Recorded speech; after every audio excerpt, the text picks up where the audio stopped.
Hello students, today from 12th standard bookkeeping and accountancy subject, third chapter, admission of partner, sum number 6, page number 142, Nisha and Samir. First we're going to read the sum. Samir and Nisha were partners sharing profit and losses in the ratio 3/4 and 1/4. Showed the following balance sheet on 31st March 2018. Liabilities, capital, Samir 1,50,000, Nisha 1,62,000, general reserve 48,000, creditors 90,000, assets, stock 90,000, fixtures 60,000, debtors 1,50,000, less RDD 15,000, outer column 1,35,000. Bills receivable 90,000, cash in hand 75,000. Underline cash in hand means what? Here we have to open the cash account. They admit Poonam for 1/5 share on 1st April 2018 on the following terms. First, Poonam introduced rupees 1,20,000 as her capital. Underline the capital and the amount 1,20,000. Poonam would pay cash for goodwill, underline the cash, which would be based on 4 years purchase of past profit of last 5 years. म्हणजे आपल्याला इथे त्यांनी काय सांगितलंय, पूनमचं goodwill काढायला सांगितलेलं आहे. तर goodwill is equal to what? Average profit into number of years of purchases. इथे number of years of purchases दिलेले 4 इयर्स आणि आपल्याला 5 इयर्सचं प्रॉफिट दिलेलं आहे. We have to calculate the average profit for that. म्हणजे आपल्याला पहिले गुडविल काढावी लागेल. गुडविल काढल्यानंतर आम्हाला पूनमचा शेअर त्याच्यातला काढायचा आहे. That is 1/5 share. Assets were revalued as under fixtures 45,000, bills receivable 1,20,000, stock at rupees 60,000, debtors at book values less a provision of 20%. Make the marking for fixtures, bills receivable, stock and debtors. Bills payable of rupees 15,000 have been omitted from books. Means what? Here we have to introduce the liabilities also, because unrecorded liability is there, so we have to record that liabilities. Profits for the last 5 years were as under 60,000, 45,000, 75,000, 30,000 and 45,000. Prepare revaluation account, partners capital account and the balance sheet after Poonam's admission. इथे आपल्याला आता 1 by 1 posting करायची आहे आणि आपल्याला revaluation account, partners capital account आणि balance sheet हे विचारलेलं आहे. आता 1 by 1 आपण पोस्टिंग करूया.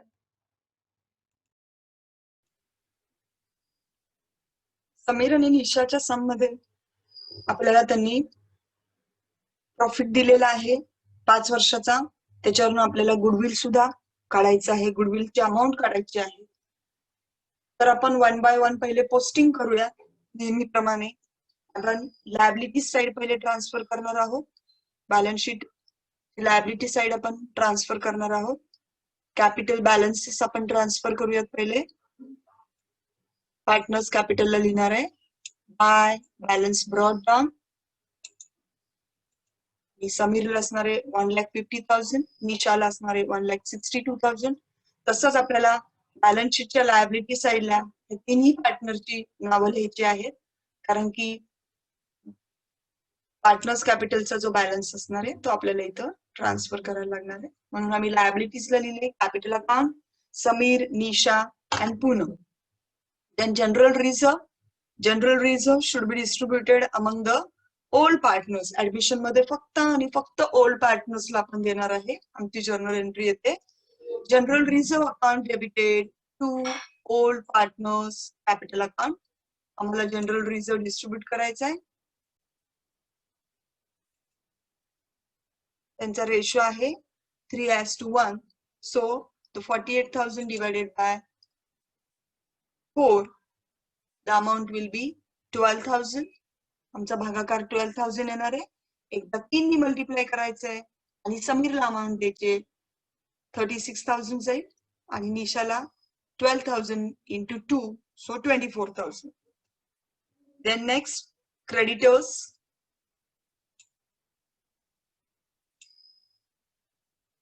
क्रेडिटर्सला ऍडजस्टमेंट नाहीये, म्हणून ती अमाऊंट आमच्या आउटरला जाणार आहे. त्याच्यानंतर आपण असेट साईड ट्रान्सफर करूयात. असेटला आहे स्टॉक. स्टॉकला ऍडजस्टमेंट आहे म्हणून आम्ही इनर कॉलमला ठेवणार आहोत 90,000. Then next fixtures. फिक्चर्सला पण ऍडजस्टमेंट आहे म्हणून आपण इनर कॉलमला ठेवणार आहोत. असेट साईडला फिक्चर्स 60,000. Then next debtors. डेटर्सला पण ऍडजस्टमेंट आहे म्हणून आपण इनर कॉलमला ठेवणार आहोत debtors.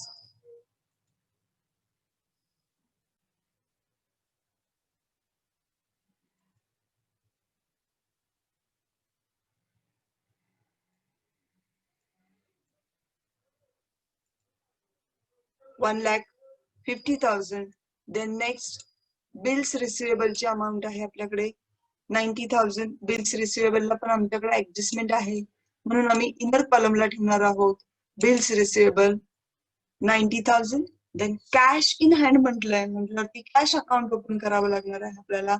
To balance brought down cash अकाउंटला आम्ही लिहिणार आहोत 75,000. अशा पद्धतीने आपण ओल्ड बॅलन्स शीट सगळं ट्रान्सफर केलेलं आहे. त्याच्यानंतर आता आम्ही ऍडजस्टमेंट कडे जाणार आहोत. They admit Poonam for 1/5 share on 1 April 2019. पूनमचा शेअर किती आहे 1/5. Poonam introduces 1,20,000 as capital. पूनमनी कॅपिटल म्हणून किती आणलेलं आहे 1,20,000. So my entry will be cash account debited to Poonam capital.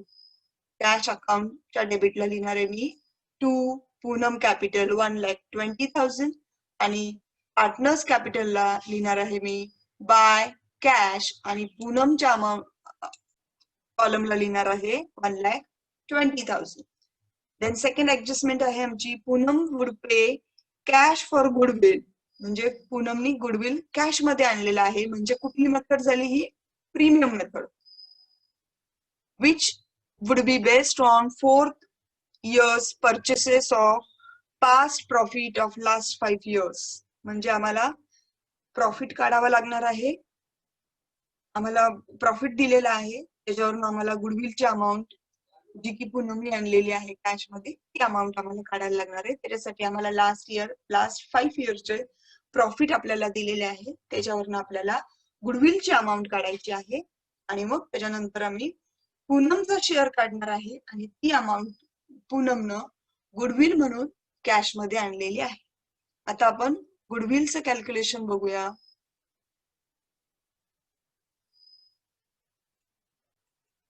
Goodwill is equal to average profit into number of years of profit.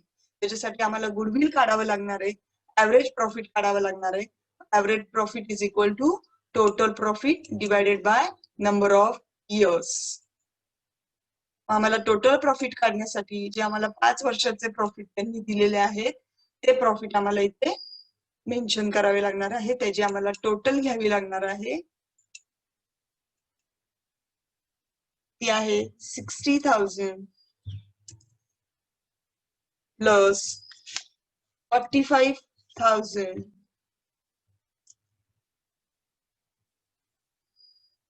Plus 75,000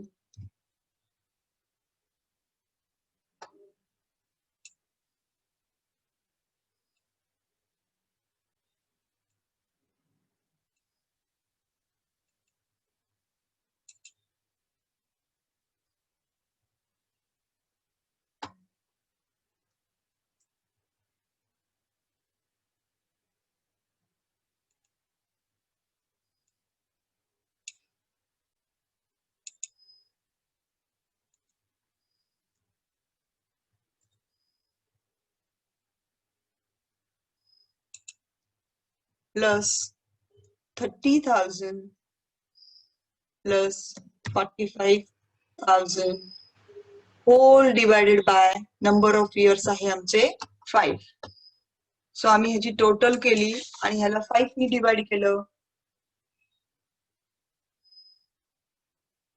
total profit आमचा येतोय 2,55,000 30,000.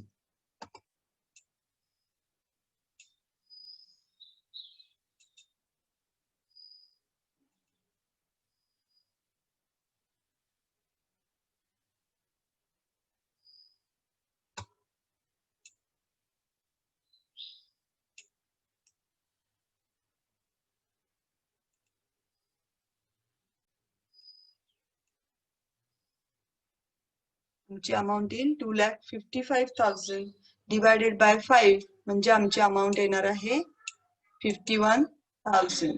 म्हणजे आमचा ऍव्हरेज प्रॉफिट जो आलाय तो आहे 51,000. आमचा गुडविलचा फॉर्म्युला आहे average profit into number of years of purchases. आमचा ऍव्हरेज प्रॉफिट आहे 51,000 आणि number of years of purchases इथं सम मध्ये दिलेले आहे 4 म्हणजे आमची अमाऊंट येईल 2,04,000.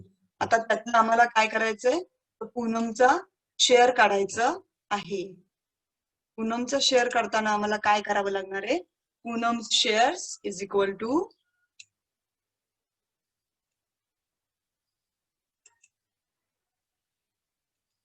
Poonam shares is equal to 2,04,000 divided by 5. आमचं पूनमचं शेअर येईल 40,800. पूनमचं शेअर काढलेलं आहे आम्ही 40,800. हे पूनमचं शेअर आलेलं आहे कारण की तिथं प्रॉफिट फ्युचर प्रॉफिट किती सांगितलंय 1/5 शेअर इन फ्युचर प्रॉफिट म्हणजे amount of goodwill divided by 5 ती आमची अमाऊंट आलेली आहे 40,800. आता ही अमाऊंट मी कशामध्ये आणलेली आहे कॅश मध्ये आणलेली आहे म्हणजे माझी एंट्री होणार आहे cash account debited to goodwill account. म्हणजे मी कॅश अकाउंटच्या डेबिटला लिहिणार आहे टू गुडविल आणि अमाऊंट असणार आहे 40,800. ही माझी पहिली एंट्री झाली. त्याच्यानंतर नेक्स्ट एंट्री होणार आहे माझी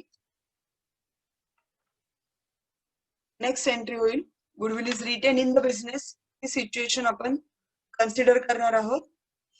त्याच्यामुळे आमची सेकंड एंट्री येणार आहे goodwill account debited to old partners capital account. इथे लक्षामध्ये goodwill account debited to old partners capital account म्हणजे ओल्ड पार्टनर्स कॅपिटलला लिहिणार आहे मी बाय गुडविल. ती अमाऊंट कशी काढली तर 40,800 डिवायडेड बाय 4 म्हणजे आमची अमाऊंट आली 10,200. एकदा 3 न मल्टिप्लाय केलं अमाऊंट समीरला दिलं आणि 1 नी मल्टिप्लाय केली ती अमाऊंट आम्ही निशाला दिली. अशा पद्धतीने आम्ही गुडविलचं डिस्ट्रीब्युशन केलेलं आहे. इथं आपल्याला त्यांनी न्यू रेशो दिलेला नव्हता that time old ratio is equal to sacrifice ratio. अशा पद्धतीने आपण गुडविलचं डिस्ट्रीब्युशन केलेलं आहे. नेक्स्ट ऍडजस्टमेंट कडे जाणार आहोत. फिक्चर्स ₹45,000. फिक्चर्सची अमाऊंट आपल्याला त्यांनी सांगितले 45,000.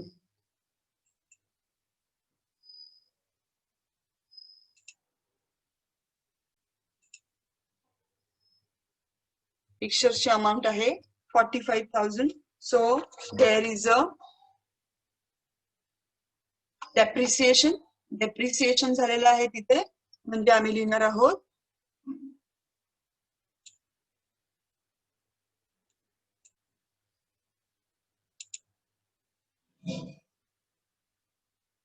फिक्चर्स मधून आम्ही लेस depreciation.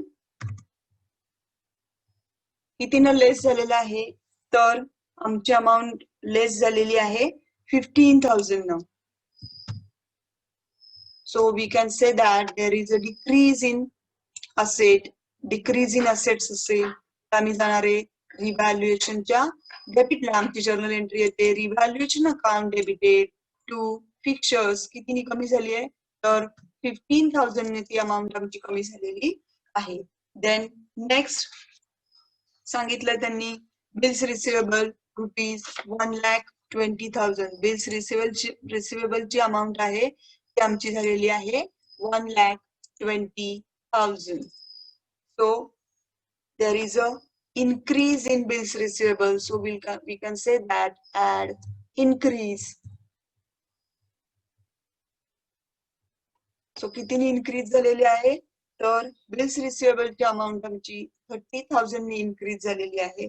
as there is an increase in asset, आमचा इफेक्ट जाणार आहे रिव्हॅल्युएशनच्या क्रेडिटला. माझी जर्नल एंट्री येते बिल्स रिसिवेबल अकाउंट डेबिटेड किंवा asset account debited to revaluation. ते जाणार आहे रिव्हॅल्युएशनच्या क्रेडिटला. कितीनी इन्क्रीज झालेली आहे तर 30,000 नी इन्क्रीज झालेली आहे. त्याच्यानंतर नेक्स्ट माझी ऍडजस्टमेंट आहे debtors at book value less a provision of 20%. Book value आमची डेटर्सची आहे 1,50,000. त्याच्यावरती आम्हाला काय करायचंय 20% प्रोव्हिजन काढायचंय. म्हणजे आम्ही तिथे लिहिणार आहोत लेस प्रोव्हिजन आणि 1,50,000 वरती आम्हाला 20% अमाउंट काढायची आहे. ती येईल 30,000 लेस प्रोव्हिजन.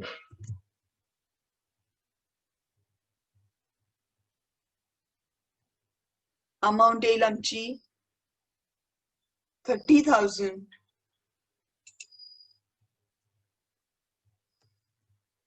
म्हणजे आउटरला आमची अमाउंट जाणार आहे 1,20,000. आता ह्याचा इफेक्ट आहे बघा तुम्ही, जर का ओल्ड बॅलन्स शीटला आम्ही डेटर्सची अमाउंट बघितली तर ती येते 1,35,000 आणि आता दिसते 1,20,000. So there is a decrease in debtors. So आमचा इफेक्ट जाणार आहे रिव्हॅल्युएशनच्या डेबिटला. मी लिहिणार आहे रिव्हॅल्युएशनच्या डेबिटला लिहिणार आहे ती अमाउंट कितीनी डिक्रीज झाली आहे. तर ओपनिंगला आम्हाला दिसते 1,35,000 आणि क्लोजिंगला दिसते 1,20,000. So there is a decrease in the asset. So माझा इफेक्ट जाणार आहे टू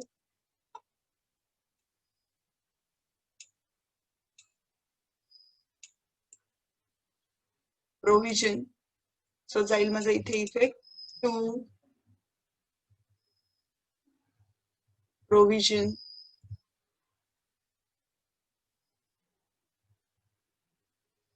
ऑन डेटर्स. अमाउंट आहे 15,000. आमची स्टॉकची पण ऍडजस्टमेंट आहे. Stock rupees 60,000. स्टॉक आमचं किती झालेलं आहे 60,000 झालेलं आहे. So there is a decrease in the asset. So we can say less depreciation.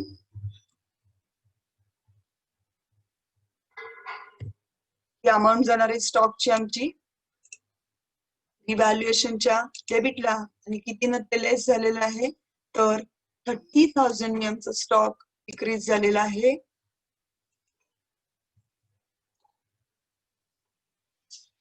त्याच्यानंतर नेक्स्ट ऍडजस्टमेंट दिलेली आहे bills payable of rupees 15,000 have been omitted from the books. Bills payable आमचं ओमिट झालेलं आहे म्हणजे आम्हाला नवीन बॅलन्स शीटला बिल्स पेएबल लिहायला लागणार आहे 15,000. ओल्ड बॅलन्स शीटला बिल्स पेएबल नव्हतं. So there is an increase in liability. Effect आमचा जाणार आहे रिव्हॅल्युएशनच्या डेबिटला 15,000. अशा पद्धतीनं आपण सर्व सम केलेलं आहे. आता आपण पहिले रिव्हॅल्युएशन अकाउंट क्लोज करूया. रिव्हॅल्युएशनच्या डेबिटची टोटल केली तर ती येते 75,000 आणि क्रेडिटची टोटल आहे 30,000. सो आमचा बॅलन्स जो आहे तो कुठे जाणार आहे तर रिव्हॅल्युएशनच्या क्रेडिटला जाणार आहे. आम्ही रिव्हॅल्युएशनच्या क्रेडिटला लिहिणार आहे बाय रिव्हॅल्युएशन लॉस.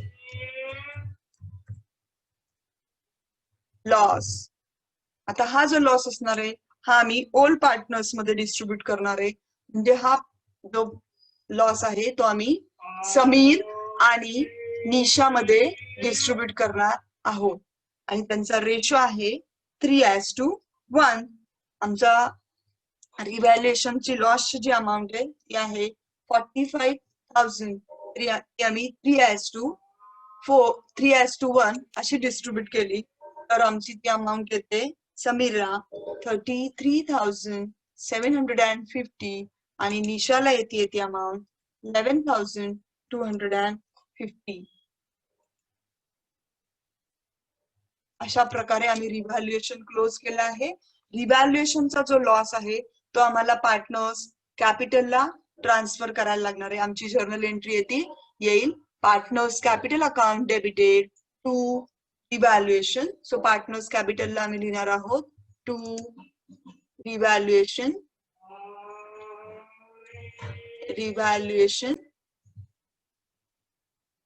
लॉस.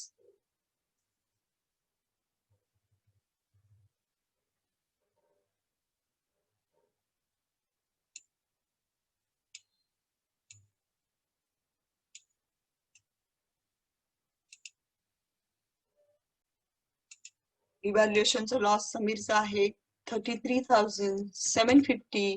निशाचा आहे 11,250.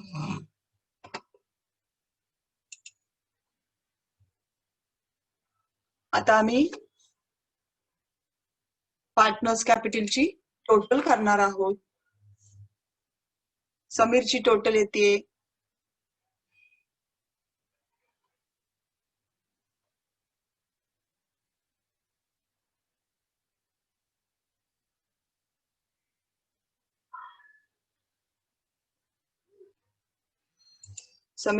येते आमची 2,16,600. निशाची टोटल येते आमची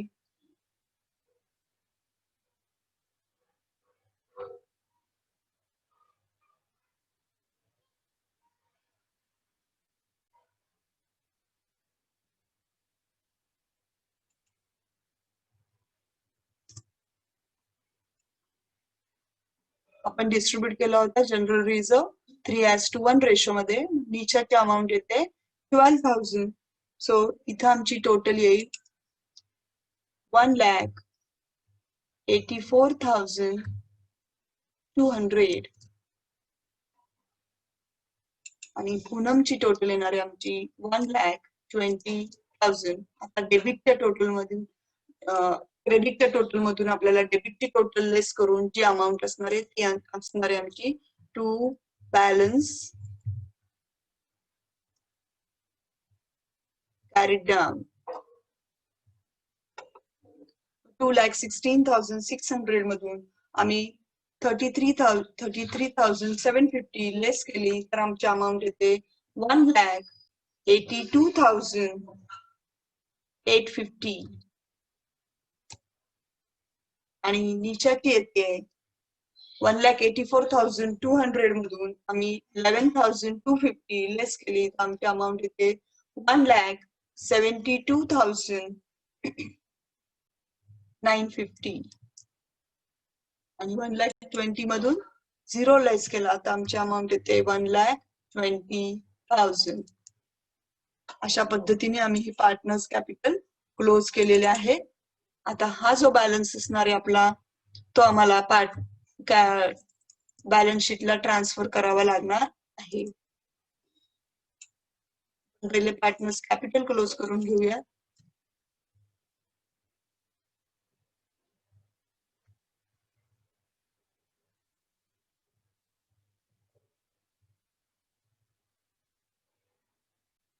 समीरची अमाऊंट आहे आपली 1,82,850.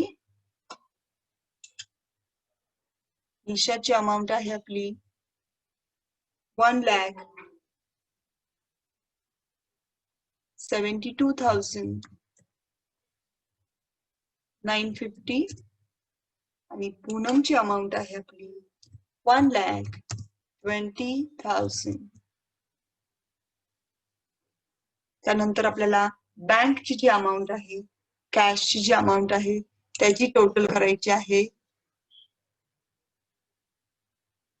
ही टोटल येते आमची 2,35,800.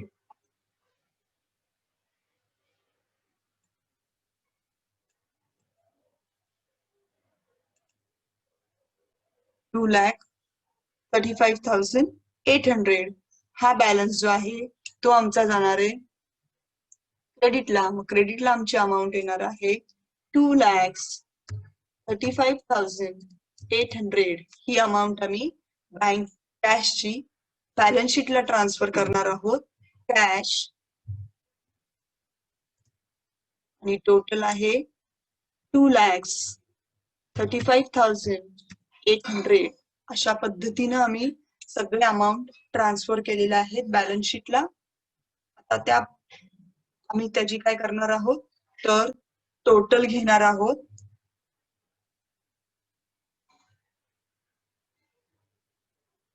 टोटल आमची बॅलन्स शीटचे असेट साईडची 5,80,000.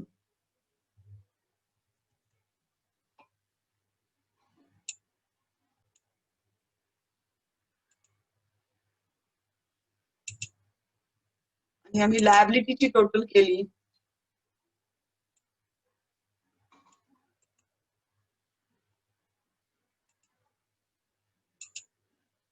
लायबिलिटीची टोटल सुद्धा आमची काय येते